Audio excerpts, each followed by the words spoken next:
That was so good. It's one of those things where it's like you listen to it and you're like, okay, I feel like I've heard this song before just because it's so good. Like it's an earworm. By the time you get like halfway through, you're like, okay, this is.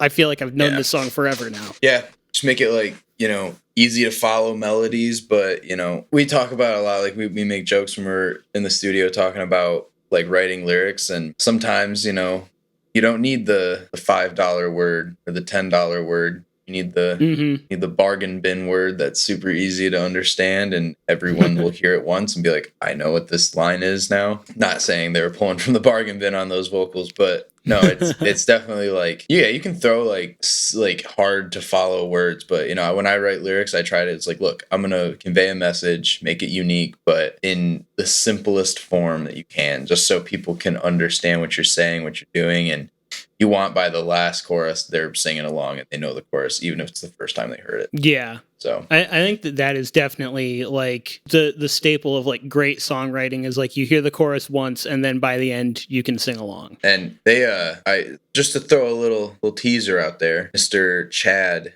singer of For the Fallen Dreams, may or may not be featuring on the next song that we will be releasing. Ooh. May or may not. Cannot confirm or deny. I think it's pretty obvious that yes, he is going to be song by me saying, but yeah, he may or may not make me sound like a 12-year-old boy. Yeah, Chad has just the gnarliest scream, and hey, maybe we'll come back on and we'll talk about that song when it comes out. We can have a little sit down on that guy, but yeah, Chad is an incredible vocalist. For the Fallen Dreams was the first band I ever went on tour with for like an actual tour, for like a month-long tour. Yeah, they are like the homies. They're great dudes. Really stoked to see what their new stuff does for them. It's always really funny to me, vocalists like that, where it's like it sounds so hard, but then like a lot of the time it's like you'll talk to them and they just sound like a normal dude and you're like, how do you do that? So funny enough, that is often the case. It is not the case with Chad.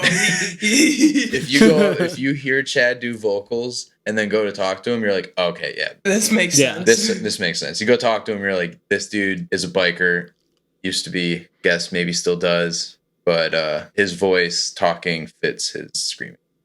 Okay. No, he's a great dude. That is all the songs that we brought to the table in terms of picking. So, when are we expecting that new single that may or may not have some special guest appearances on it? You may or may not see that, and you truthfully may or may not see that coming out in shooting for early January. Just with how everything's doing, like, we're not one of those bands that has, a million eyes on you, like, hey, you need to meet these deadlines. We're very independent. We do have people working with us and for us, but we kind of drive the ship, and we're figuring out the best way to put this out to get the most eyes on it, but also to just kind of maximize what we can get out of it. Like we're shooting for January for that song, but we just got to time it out right with when's the actual full EP coming out, and when are people can get all the content, music videos, and all that stuff. Yeah. So that was one of the things. Another band that I've had on here, Acacia Ridge, are also in the process of releasing a new album, and they're going song by song. And I do think that in the modern age, that's a very smart thing to do, to release it one song at a time and have some sort of music video or lyric video or something that goes along with it that's like engaging to view as well as listen to. And kind of give the songs a little bit of time to like get life on their own. I think that is a smart thing to do in the age when people have shorter attention spans, is to try and really just bombard people with this one thing so that they'll remember it, and then moving on after you've kind of established that. Yeah, that's exactly it. Like we could, it'd be great. Like we've had some of these songs for a while. We could just, drop 2 songs at a time or 3 songs at a time, and some bands do it. There's no like you have to do it a certain way. But being a smaller band, and there's no secret. Like, well, I don't know. Like, not that I'm gonna make a post about this and like talk about it all the time, but like releasing music is very expensive. It's very difficult. Yeah. To like, there's a lot of steps in the process.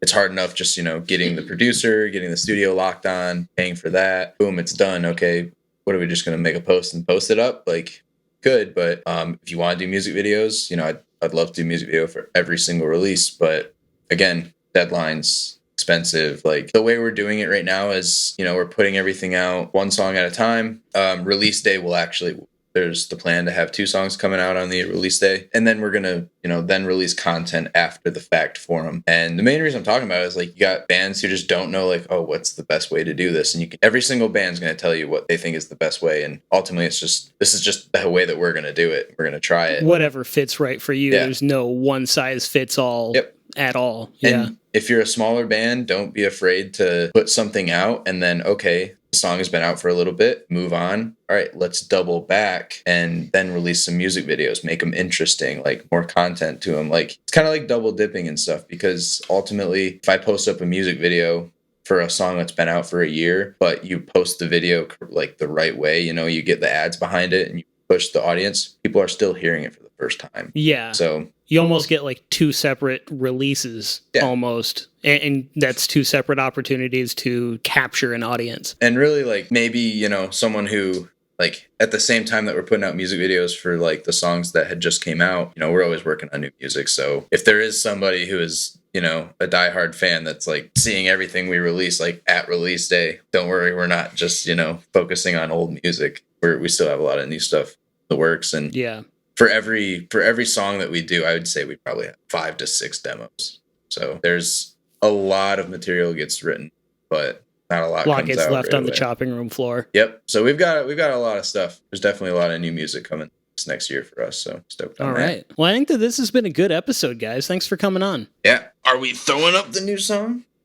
A little pressure? Yeah. So if you guys just want to talk a little bit about that, then I will end the show and we'll move on to that. I'll let you talk first. I think we'll both have a little bit to say about Pressure. It was a very interesting session for us. Yeah, I mean, it's just different. It's not something I ever would have seen myself writing, like as a group or whatever, but it's got a lot of sick elements. It's got a lot of like calls to a lot of bands that we like, that really got us into like being in a band. And Derek sings a lot on it too. I mean, Derek's found his voice in, like, I feel like especially with this song, it really showcases like what he brings to the band and everything like that. And it's got a big catchy chorus. The verses they're verses. Yeah. But it's a big mix of everything, like he was saying. And a lot of people, like,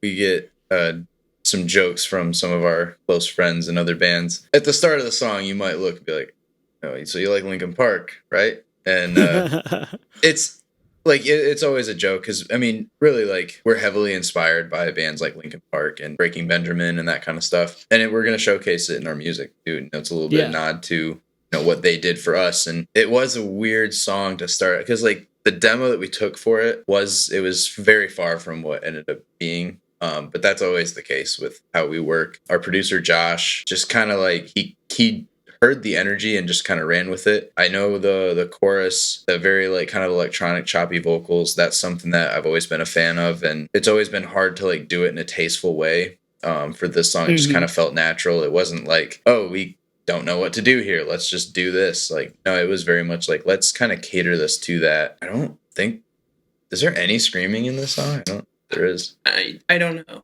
But also, like, it feels like fresh to me because it's not anything like, I mean, like, me and Derek have been playing guitar, and doing shows since, shit. 2009, like, yeah. So it's like, for 10 years. We've just been doing the metal stuff, like, yeah. So it's nice to kind of branch off away from that and really like, oh yeah, we can write a song like this. And especially like coming off from like Left Behind and then going to that, it's like they're two ends of this. Super big contrast. And last thing I'll add about it, like, and that's really what this EP is. Every single song has its own niche. And although I probably, and every member is going to have like their own interpretation of like, this is what the song means for me, and this is what I got out of the lyrics. Because that's how we write. Like, it's not just, hey, this song is about this particular thing, because everyone's going to bring something to the table. It's not just one person that writes vocals. So every song is going to have a little bit of a different meaning. But yeah, Pressure has just it's a unique spot in this mix. And at least just for me, it song kind of touches on addiction. Like what I get from it is someone choosing addiction over their loved ones. And it might sound a little bit cliche to some people, but you know, it happens all the time. It's something that's super prominent in a lot of people's relationships, whether that's boyfriend, girlfriend, husband, wife, your parents, a sibling, your friends. Like it's when we write, we try to keep it vague enough that everyone can relate to it, but still have, you know, a powerful message behind it. I think we did it. I was proud of everybody on this one. You know, we walked away from it like, damn, like I didn't really expect it sounding like that, but I'm stoked. And that's the best feeling when you leave the studio and you don't even know what song you just made. You're just like, this is not what I thought it would sound like, but I'm here for it. So well, and that's one of the things with cliches too. Ultimately, is like they become cliches over time, but it keeps getting done because they're universal in some way. Yeah. I'm going to cue up the last song. This has been the Fresh Finds Podcast, the show about listening to new music with good people.